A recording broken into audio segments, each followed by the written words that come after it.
Fala pessoal, e aí, tudo bem com vocês? Aqui é o professor Romário Trigueiro. Estamos mais uma vez aqui reunidos para gravar alguns vídeos inerentes às disciplinas de administração, tá? E hoje a gente vai falar sobre uma disciplina específica chamada estruturas organizacionais, algo que é bastante utilizado, comumente difundido e que a gente sabe da sua grande importância, está no nosso dia a dia, mas que muitas das vezes passa simplesmente despercebido. Mas afinal de contas, o que é que vai ser essa organização que todo mundo fala? Se estruturas organizacionais, serão estruturas de organizações. Mas o que é uma organização que todo mundo fala, muita gente comenta e a gente até nem sabe dizer o que é, ou simplesmente o que é, ou acha que é, ou sei lá o que. Então, o que é que vai ser uma organização, Romário? Organização nada mais é do que dois pontos distintos que você tem que se atentar bem. O primeiro ponto é a definição, de acordo com o dicionário de organização, que a gente já sabe o que é. Ato ou efeito de organizar-se. É você se manter organizado. Ah, minha casa está bagunçada, eu vou arrumar minha casa. Vai lá e organiza seu quarto, organiza seu guarda-roupa. Seja lá o que é que você vai organizar na sua vida. Então, é essa questão de organizar, o verbo organizar, tá? E o outro sentido para organização, ou seja, uma combinação de esforços individuais que tem por finalidade realizar propósitos coletivos. A gente tem que entender bem de que uma organização ela vai ser um conjunto de pessoas que estão reunidas em determinado local, ou não, mas que têm o mesmo objetivo em comum. Elas estão trabalhando para um bem comum. Então a organização não necessariamente ela vai ser uma empresa. Ela pode ser uma ONG, ela pode ser uma igreja, ela pode ser qualquer outra coisa que junte pessoas com um objetivo em comum. Isso vai ser uma organização. Aí vai ser uma organização não governamental, governamental, com fins lucrativos, sem fins lucrativos, enfim, entre outras tantas coisas aí que a gente já conhece, tá? Então é importante saber o que é uma organização. Então vai ser esse organismo que possui pessoas com o mesmo objetivo.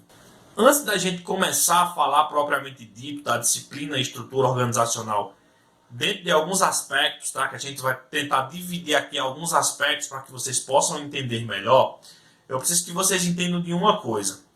Quando a gente fala de organização como uma empresa, ou seja lá o que você quiser adaptar essa palavra para isso, a gente tem que entender que a gente vai começar a organizar uma casa.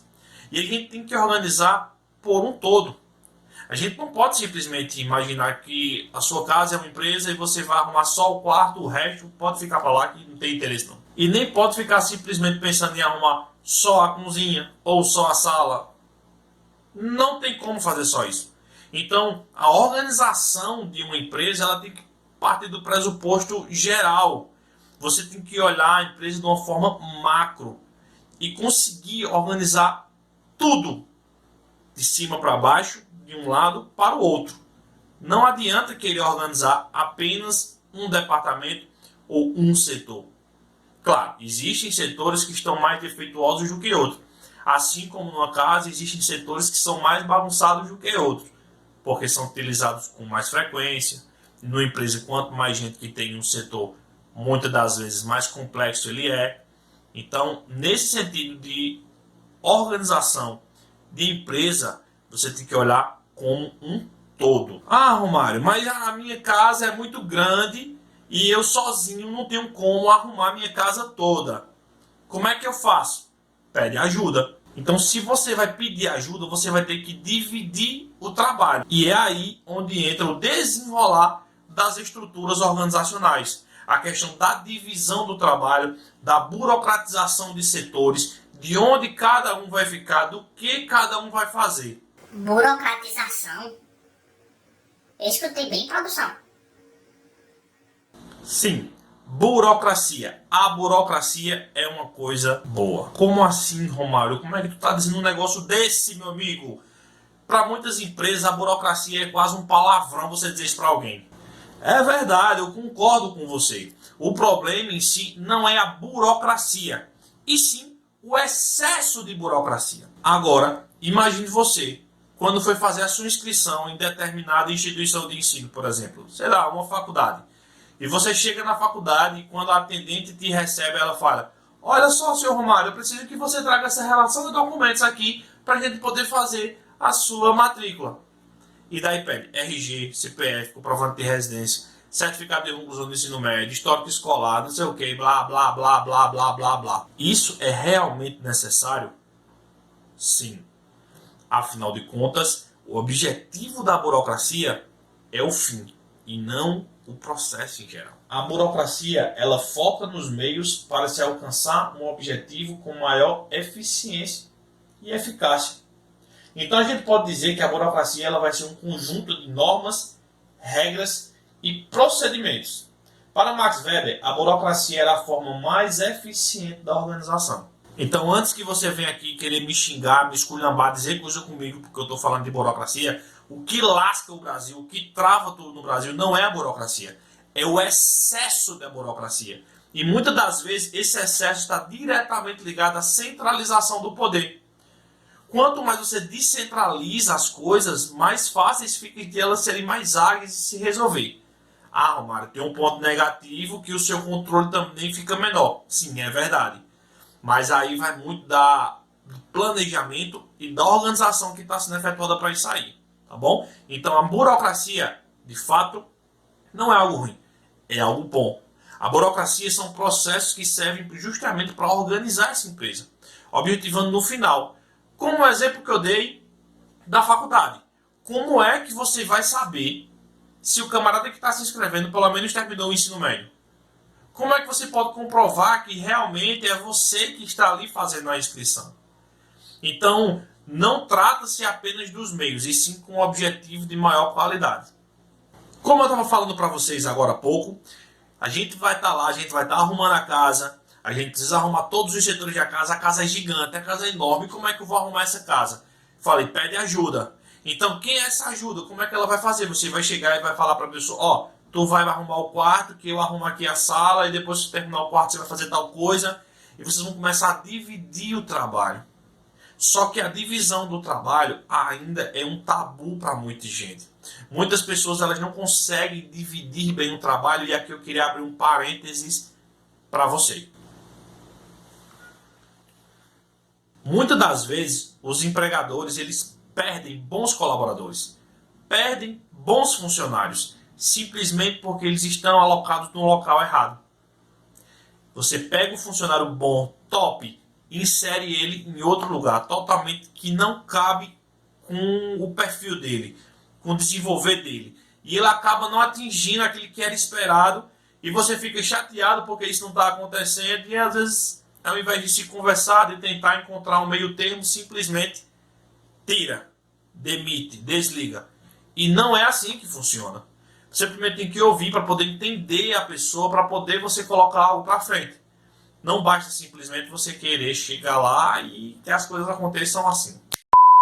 A divisão de trabalho são processos de dividir tarefas de forma mais simples, objetivando ganhos de eficiência e a realização de trabalhos mais complexos.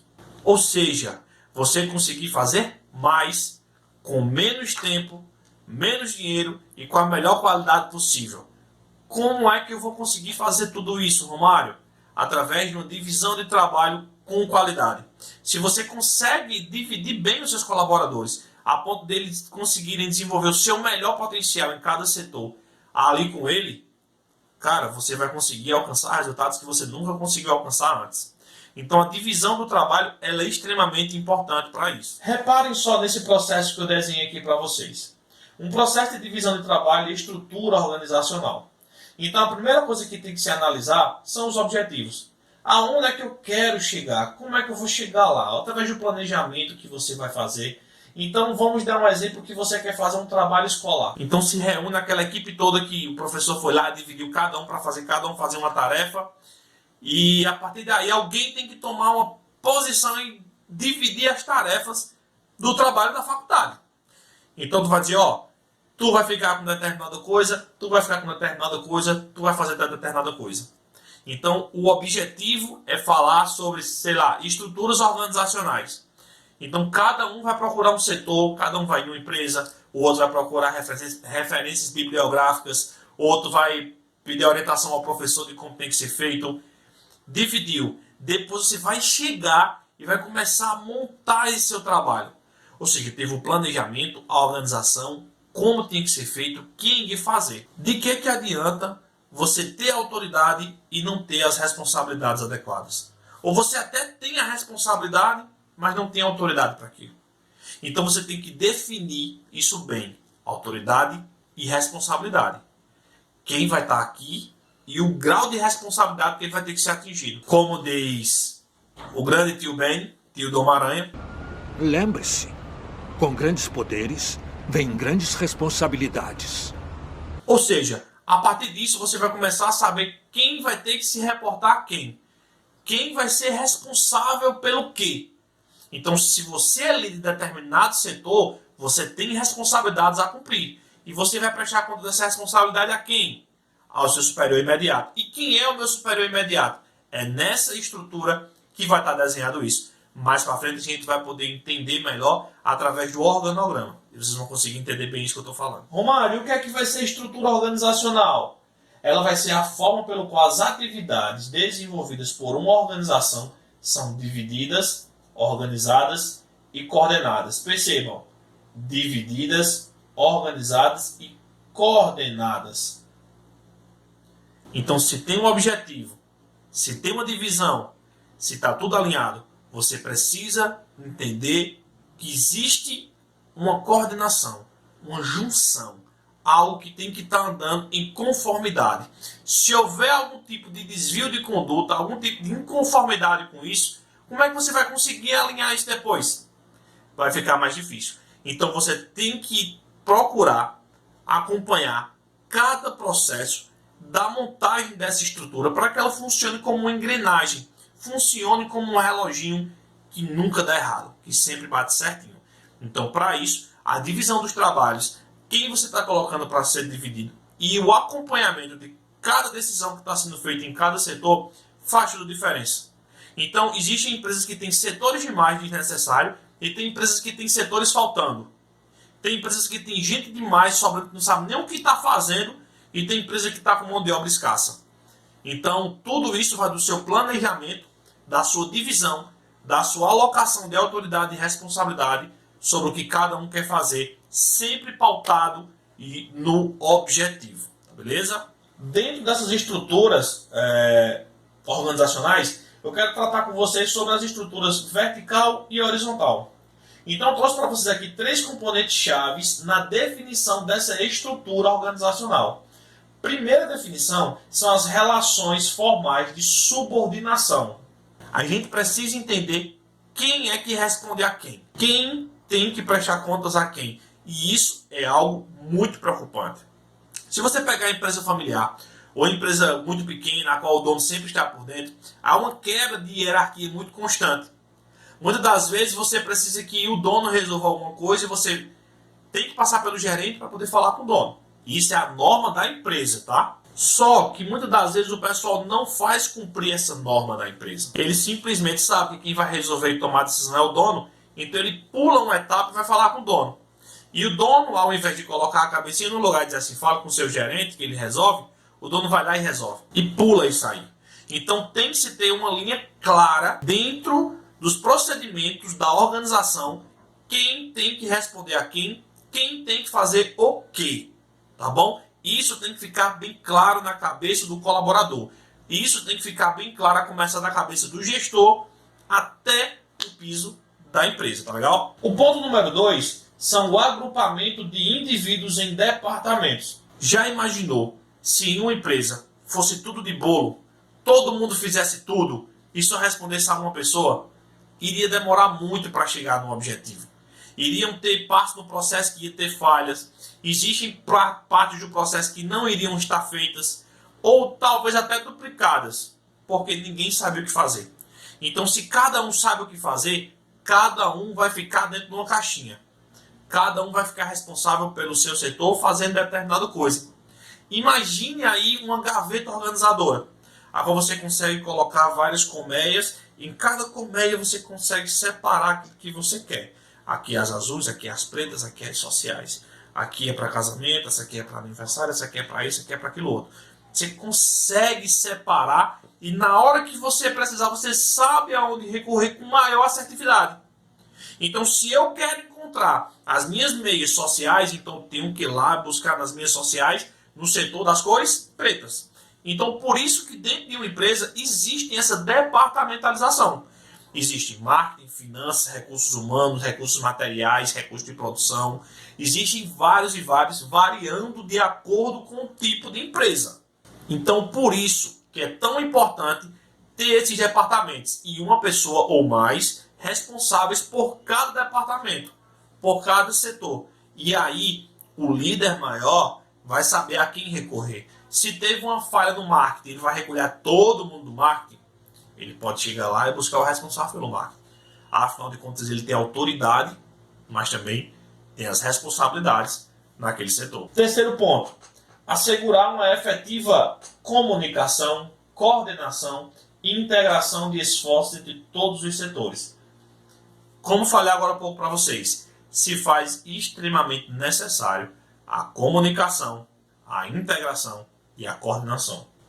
Desses três, se eu pudesse eleger, digamos assim, um que fosse melhor ou não do que outro, é praticamente impossível.